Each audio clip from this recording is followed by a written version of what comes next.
আসসালামু আলাইকুম গাইস, সবাই কেমন আছো? আশা করি সবাই অনেক ভালো আছো। আলহামদুলিল্লাহ আমি অনেক ভালো আছি।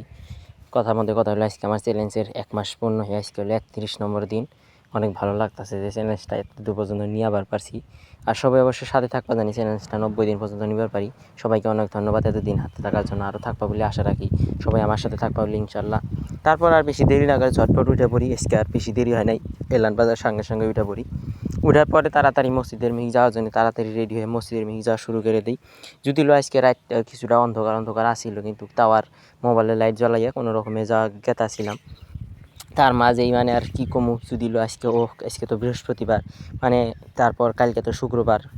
তো সবাই অবশ্যই কে কে ফজর নামাজ পড়ো অবশ্যই কমেন্ট করো, মানে কেউ তো কমেন্ট করো না, কমেন্ট করলে ভালো লাগে। তারপর ধামাধুম মসজিদে যাই পাইতে দেখি মসজিদে দুইজন মানুষ নামাজ সুন্নত করে বইয়া আছে, আর একজন কলেবার অজু মানে টেপের মনে অজু করার জন্য যাই বসে অজু করতে আছে। তারপর আমি যাই সুন্নত টুন্নত পড়ে নামাজ পড়ে বাইরে বাড়াইলাম। লাহে ধীরে বাড়ির মিশিয়ে আসা শুরু করি। যদি আজকে মানে রাইতে একটু দেরি করে ঘুমানোতে, 11টার পরে ঘুমানোতে মানে ঘুমটা ক্লিয়ার হয়েছিল না, যার জন্য বাড়িতে এসে কোনো কোরআন আর পড়ি নেই। তারপরে আরও একটু ফজর নামাজ পড়ে বাড়িতে এসে লগার একটু ঘুমাইয়ে নেই।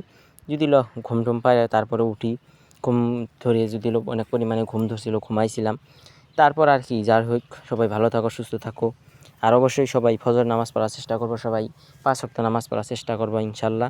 আর সবাই ভালো থাকো, সুস্থ থাকো। আসসালামু আলাইকুম। আর কারা কারা কথা দিকে ভিডিওগুলো দেখছো অবশ্যই কমেন্ট